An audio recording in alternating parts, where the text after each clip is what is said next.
Welcome dear friends. आज हम प्रतिशत की क्लास का अध्ययन करेंगे। प्रतिशत के बारे में पढ़ेंगे कि प्रतिशत क्या होता है, कैसे होता है प्रतिशत किसे कहते हैं। तो शुरू करते हैं। आप सभी का हार्दिक स्वागत है हमारे चैनल पर। पढ़ते हैं प्रतिशत। सबसे पहले हमें ये पता होना चाहिए कि प्रतिशत कैसे किसे है। प्रतिशत का अर्थ क्या होता है। प्रतिशत का अर्थ समझेंगे सबसे पहले कि प्रतिशत का अर्थ क्या होता है। प्रति धन शत। प्रति का मतलब होता है प्रत्येक। प्रति का मतलब होता है प्रत्येक और शत का मतलब होता है 100।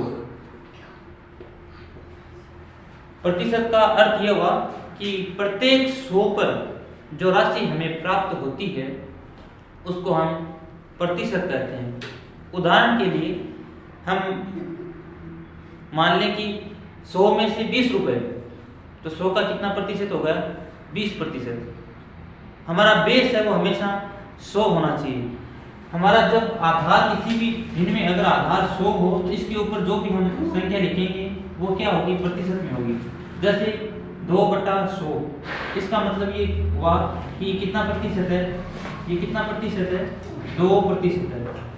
ये कितना प्रतिशत है, 2% है। प्रतिशत की गणना करने के लिए हमें हमेशा आधार में 100 रखना होगा।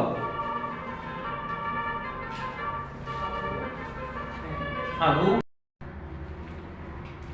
तो हमने देखा कि ये 2/100, इसका मतलब क्या हुआ कि ये कितना प्रतिशत है, 2% के बराबर है। अब हम कुछ एग्जांपल्स देखते हैं कि प्रतिशत में कैसे सॉल्व करते हैं, कैसे प्रतिशत निकालते हैं। देखिए, अगर आपसे कोई कहे, जैसे क्वेश्चन है, क्वेश्चन नंबर 1 हम देखते हैं कि 800 का 5% ज्ञात कीजिए। 800 का 5% ज्ञात कीजिए। तो हमें क्या करना है, हमेशा आधार में क्या होना चाहिए, 100 होना चाहिए, या फिर 800, और इस का हमेशा अर्थ होता है गुना बटा 5/100। 800 गुना 5/100 हम ये करेंगे तो ये हो जाएगा, ये नीचे की 2 जीरो ऊपर की 2 जीरो से कैंसिल आउट हो जाएंगे, और 800 5 से मल्टीप्लाई कर देंगे तो ये क्या हो जाएगा, 40। ये अपना आंसर हो जाएगा। अब देखिए सेकेंड मेथड देखते हैं कि 5% निकालना है, यानी कि 5% का मतलब क्या हो गया, 5/100। अब 100 में से अगर 100 में से 5, तो ये इसका कितना गुना है, ये इसका 8 गुना है। तो हम इसका क्या करेंगे, 8 गुना लेंगे। तो इसका 8 गुना लेंगे तो ये क्या हो जाएगा, 40। तो ये 40 हमारा क्या हो जाएगा, आंसर हो जाएगा। इस प्रकार हम बहुत ही आसान तरीके से और ये निकाल सकते हैं कि 800 का 5% क्या होगा।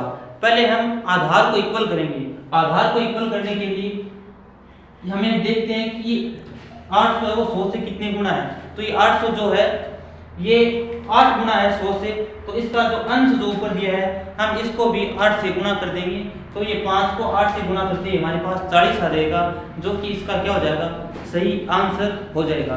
एक एग्जांपल और करते हैं। जैसे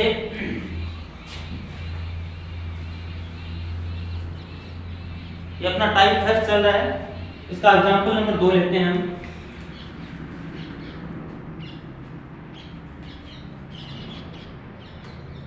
दस का 20% याद करें।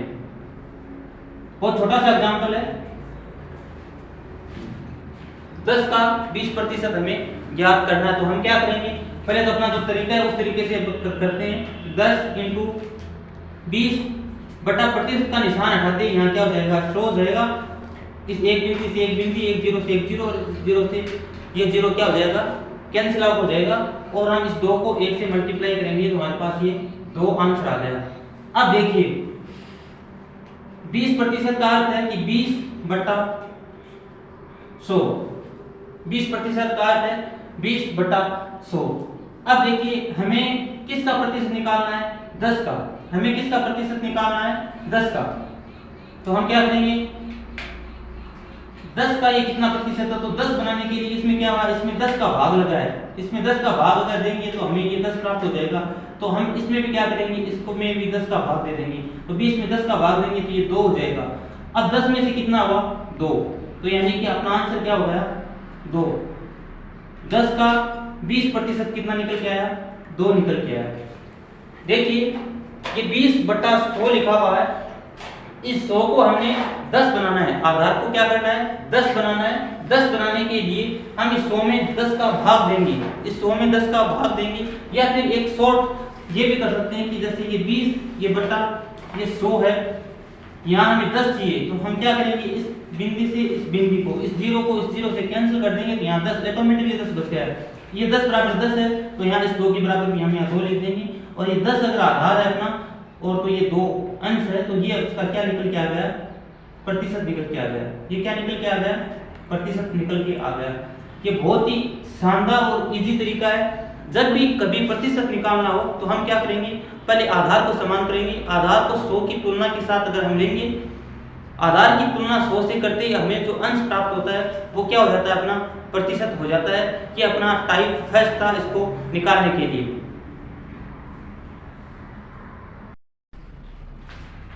देखिए हमने प्रकार 1 देख लिया था, फर्स्ट टाइप के जो क्वेश्चन होते हैं उनको हमने सॉल्व कर लिया। अब हम सेकंड प्रकार के क्वेश्चनों पर बात करेंगे। क्वेश्चन आपके सामने लिखा है मैंने कि किसका 10%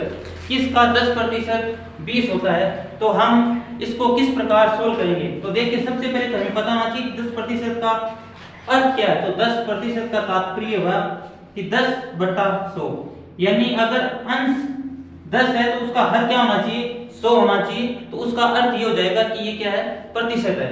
अब किसका 10% होता है, जो 20 होता है। अब हमें इस 10 की जगह क्या चाहिए, 20 चाहिए। तो हमने क्या किया, इसको 2 से मल्टीप्लाई किया, तो 10 × 2 करते हमारे पास 20 आ गया। तो इस 100 को हम किससे मल्टीप्लाई करें कि हमारे पास इस 100 को भी हम क्या करेंगे, फिर 2 से मल्टीप्लाई करेंगे, तो हमारे पास यहाँ क्या आ जाएगा, 200। तो यानी हमें ये चीज ज्ञात करनी थी, और ये हमें दिया गया था। ये हमें दिया गया था कि होना कितना चाहिए, 20 होना चाहिए। लेकिन हमें ये ज्ञात करना है कि प्रतिशत किसका 10% है, वो 20 होता है। तो ये 20 किसका 10% है, तो हमें ये पता चल गया कि ये 20 जो है वो 200 का क्या है, 10% है। इस प्रकार हम ऐसे प्रश्नों को हल करेंगे। अब मैं अभी तुरंत आपको एक क्वेश्चन और करवाता हूँ, आपके अभ्यास में ये चीज रहे, इसके लिए एक क्वेश्चन और लिखता हूं मैं। देखिए क्वेश्चन लिख रहा हूं, क्वेश्चन नंबर 2 है, किसका 25%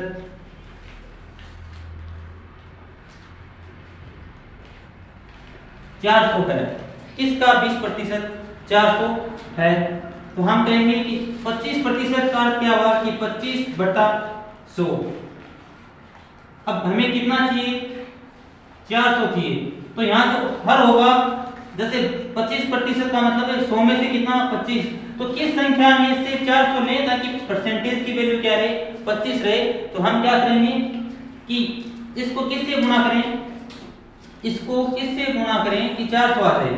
25 को किससे गुणा करें कि 400 आ जाए। तो अपन करेंगे इसको, अगर हम 16 से गुणा कर दें, देखिए हम इस 25 को किससे मल्टीप्लाई करेंगे, हमारे पास 400 आ जाए। तो हम इसको किससे करेंगे, पहले 4 से करते ये 100 गया, फिर अपन और 4 से करेंगे तो क्या हो जाएगा, 400 हो जाएगा। इसका मतलब हमने कुल मिला के इसको किससे मल्टीप्लाई किया, 16 से। तो हम क्या करेंगे, इस 100 को भी किससे मल्टीप्लाई कर देंगे, 16 से। तो हमारे पास क्या वैल्यू आ जाएगी, 1600। इसका मतलब हमारा आंसर क्या हुआ, 1600। अब हम कह सकते हैं इस किसका हम लिख सकते हैं कि 1600 का 25% क्या है, 400 है। 1600 का 25% क्या है, 400 है।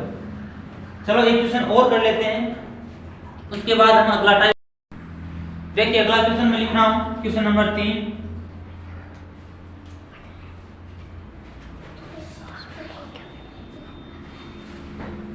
किसका 30% 600 है। किसका 30% 600 है। 30% का अर्थ ये हुआ कि 30/100, तो हमें ऊपर तो क्या मिला है 600 मिला है 600, तो यहाँ नीचे क्या आना चाहिए, तो हमने इसको किस संख्या से मल्टीप्लाई करेंगे हमारे पास 600 आ जाए। तो हम 30 को किससे गुणा करेंगे, देखिए हम 30 को किससे गुणा करेंगे, तो 30 को ऐसी संख्या से गुणा करो जिससे क्या आ जाए 600 आ जाए।